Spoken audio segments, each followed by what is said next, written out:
অষ্টম শ্রেণীর প্রিয় শিক্ষার্থী S Haldar sir YouTube channel থেকে তোমাদের সবাইকে স্বাগতম। আজকে তোমাদের জন্য আরেকটি নতুন ভিডিও নিয়ে এসেছি।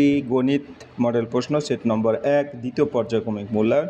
খুব সহজে অঙ্ক শিখি আমার এই ভিডিওতে আমরা খুব সহজে অঙ্ক শিখব। দ্বিতীয় পর্যায়ক্রমিক মূল্যায়ন 2026 সেট নম্বর 1 50 মার্কের একটি স্কুলের প্রশ্ন আমি বিশ্লেষণ সহ সম্পূর্ণ সমাধান দেখাবো তোমাদের এই ভিডিওতে। কাজে তোমরা যারা এখনও আমার চ্যানেলটিকে সাবস্ক্রাইব করোনি তারা এখনই চ্যানেলটিকে সাবস্ক্রাইব করে বেল আইকনটি প্রেস করে দাও। আমরা দেখি পূর্ণাঙ্গ যে প্রশ্নটি তোমরা এখানে দেখতে পাবে সেই প্রশ্নটি আমরা একটু দেখে আসি। এখানে দেখতে পাচ্ছ যে 1 নম্বরে হচ্ছে 10 মার্ক, 2 নম্বরে হচ্ছে তোমার এখানেও 10 মার্ক, তারপরে 3 নম্বরে হচ্ছে তোমার 3, 4, 5, 6 এভাবে প্রতিটা প্রশ্নের সামনে কিন্তু নম্বর দেওয়া আছে। আমরা এখন সরাসরি 1 নম্বর প্রশ্ন দেখব। তাহলে 15 কেজি চালের দাম 390 টাকা হলে 17 কেজি চালের দাম ঐকিক পদ্ধতিতে করতে হবে। 2 নম্বরের প্রশ্ন ঐকিক পদ্ধতি। তাহলে 15 কেজি চালের দাম 390 টাকা, তাহলে 1 কেজি চালের দাম 390 ভাগ 15 অর্থাৎ 26 টাকা।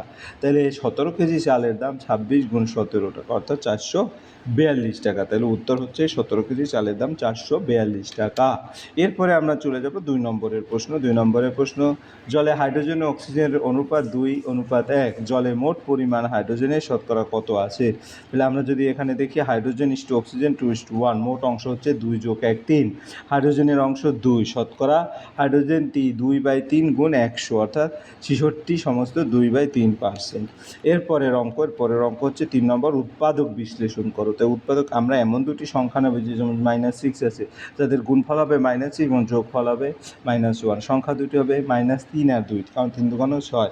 তাহলে x² - x ইকুয়াল হবে x² - 3x + 2x - 6। এখন এই দুটোর মধ্যে কি কমন যায়? x² - 3x কমন যায় এবং 2x মানে 6 এর সাথে 2 কমন যায়। তাহলে x - 3x + 2 উত্তর হবে x - 3x + 2। এরপর আমরা 3 নম্বরের প্রশ্ন 1-এর 3। 4 নম্বর, x² আর x³ y³ লসাগু ও গসাগু কত? এটা 2 মার্ক। তাহলে এই গসাগু নির্ণয়, x এর সর্বনিম্ন ঘাত হচ্ছে 1, তাহলে y এর সর্বনিম্ন ঘাত 1, তাহলে গসাগু xy। হ্যাঁ, তারপর লসাগু নির্ণয়, x এর সর্বোচ্চ ঘাত হচ্ছে 3 এবং y এর সর্বোচ্চ ঘাত 3, তাহলে এর লসাগু হবে x³ y³। তাহলে উত্তর হবে তোমার গসাগু xy এবং লসাগু হবে x³ y³। এরপরে চলে যাব আমরা পরের প্রশ্ন। পরে বিপ্রতীপ কোণ কাকে বলে চিত্রসহ দেখাও। যখন দুটি সরলরেখা পরস্পরকে ছেদ করে তখন ছেদবিন্দুতে উৎপন্ন বিপরীত দিকের কোণটাকে বিপ্রতীপ কোণ বলে। এখানে যে চিত্রটা দেওয়া আছে, আসলে এই চিত্রটা তোমরা ক্লিয়ার বুঝতে না পারলে আমি তোমাদের আবার একটা সুন্দর একটা চিত্র দিয়ে দেখিয়ে দিচ্ছি। তোমাদের এই একটা বাহু, একটা বাহু, এরা পরস্পর যে ছেদ করছে এই কোণ, এটা হচ্ছে বিপ্রতীপ কোণ। অথবা এই যে এই কোণ আবার এই কোণে, দুটো বিপ্রতীপ কোণ। ঠিক আছে, এরপরে আমরা চলে যাব পরের প্রশ্ন। পরের প্রশ্ন হচ্ছে তোমার বিপ্রতীপ কোণ কাকে বলে চিত্র দাও। a³ - b³ সূত্র লেখো, এটা বলেছে। তো a³ - b³ সমান হচ্ছে কি? এই যে এটা a - b × a² + ab + b²। ঠিক আছে, আবার 4ab সূত্র যদি বলে, আমরা জানি a + b² = a² + 2ab + b²। আবার a - b² সূত্র হবে স্কোয়ার - 2ab + b²।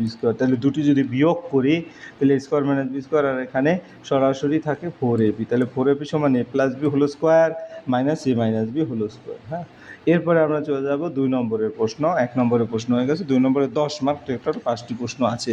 তাহলে চিনির মূল্য 25%। আমরা যদি দেখি চিনির মূল্য 25% বৃদ্ধি পেয়েছে, তাই চিনির মাসিক খরচ অপরিবর্তিত রাখতে চিনির মাসিক ব্যবহারের পরিমাণ শতকরা কত কমা করতে হবে? ধরি পূর্বের চিনির দাম 100 টাকা, হ্যাঁ, প্রতি কেজি। তাহলে 25% বৃদ্ধি পেয়েছে, এখন নতুন দাম 100 + 25 125 টাকা কেজি। ধরি পূর্বে মাসে ব্যবহার হতো 100 কেজি, তাহলে মোট খরচ 100 × 100 অর্থাৎ 10,000 টাকার। এখন খরচ একই থাকবে অর্থাৎ 10,000 টাকা।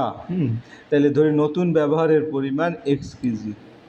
হ্যাঁ, তাহলে 125 সমান তোমার হলো 10,000, দ্যাট মিনস x = 80, অর্থাৎ এখন 80 কেজি ব্যবহার করতে হবে। তো কমেছে 100 - 80 অর্থাৎ 20 কেজি শতকরা হ্রাস হবে। তাহলে 20/100 × 100 অর্থাৎ 20% চিনির ব্যবহার 20% কমাতে হবে। এরপরে আমরা চলে যাব পরের প্রশ্ন। পরের প্রশ্নেও 5 মার্ক। চিনি 1 নম্বর হয়ে গেল। এবার 2 নম্বর, এক পাত্রে শরবত 5:2 সিরাপ ও জল মেশানো আছে। ওই শরবতে কতটুকু অংশ তুলে নিয়ে তার পরিবর্তে সমপরিমাণ জল ঢালে সিরাপ ও জলের পরিমাণের সমান হবে। যেমন সিরাপ অনুপাত জল 5:1। ধরি মোট শরবত 7 লিটার, কারণ 5-2 তাহলে সিরাপ 5 লিটার এবং জল 2 লিটার। ধরি x লিটার শরবত তুলে নেওয়া হলো, তাহলে তোলা শরবত থাকবে হলো সিরাপের 5x/7 লিটার এবং জল থাকবে 2x/7 লিটার। অবশিষ্ট থাকবে 5 - 5x/7, জল থাকবে 2 - 2x/7। এখন সমপরিমাণ x লিটার জল ঢালা হলো, তাই নতুন জল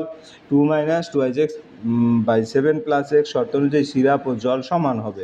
কাজে এই দুইটা সমান, এই দুইটা সমান, তাই 7 দ্বারা গুণ করে উভয় পাশে ক্যালকুলেশন করলে x এর মান 2:1, অর্থাৎ 2.1 লিটার তুলতে হবে। ভগ্নাংশ হবে অর্থাৎ 3/10।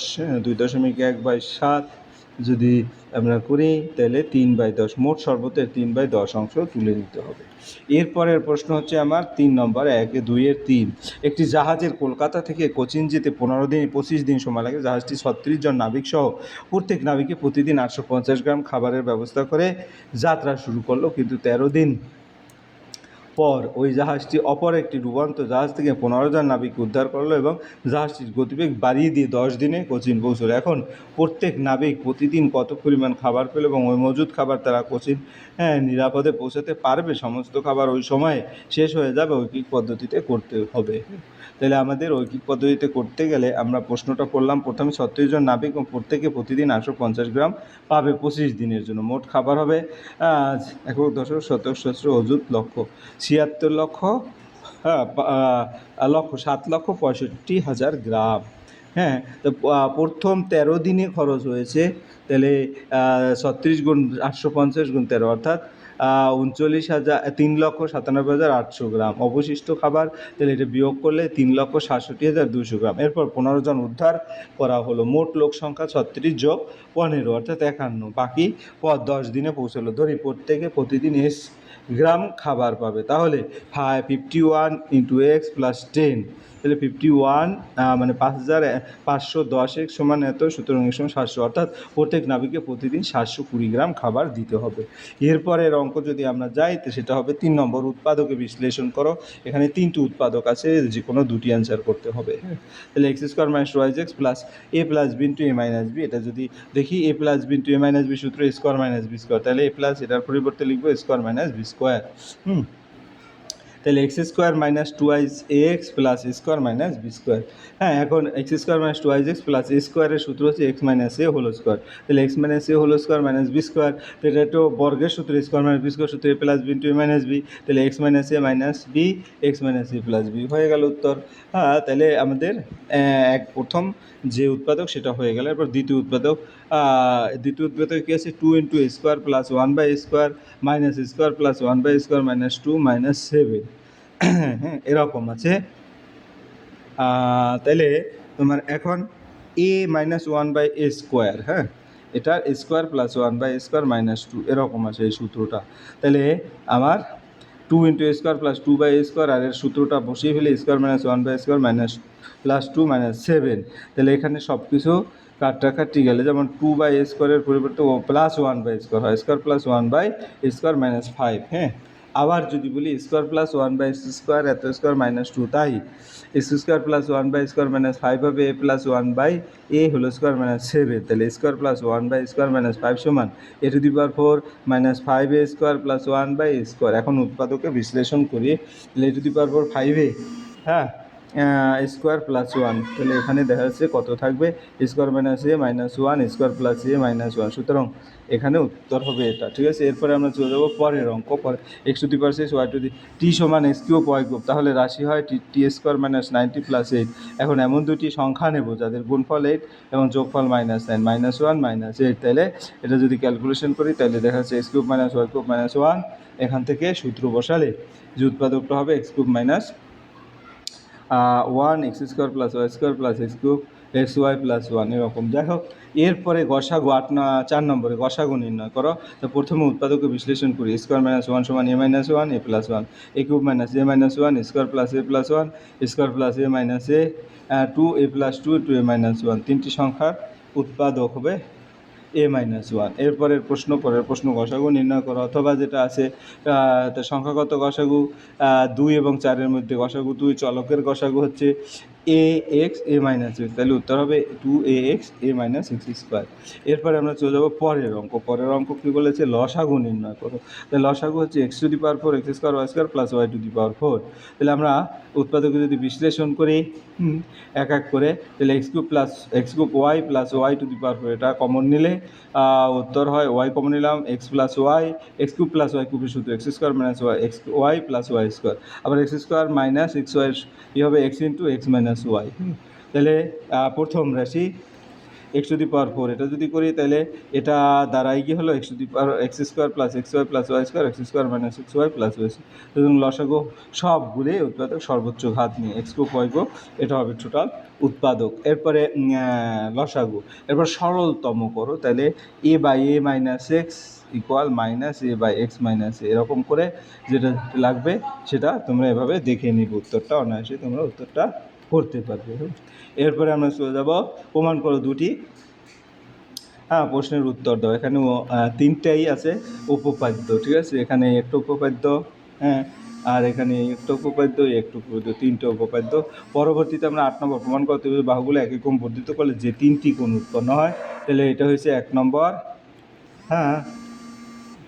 8-এর 1, আর এটা হচ্ছে 8-এর 2।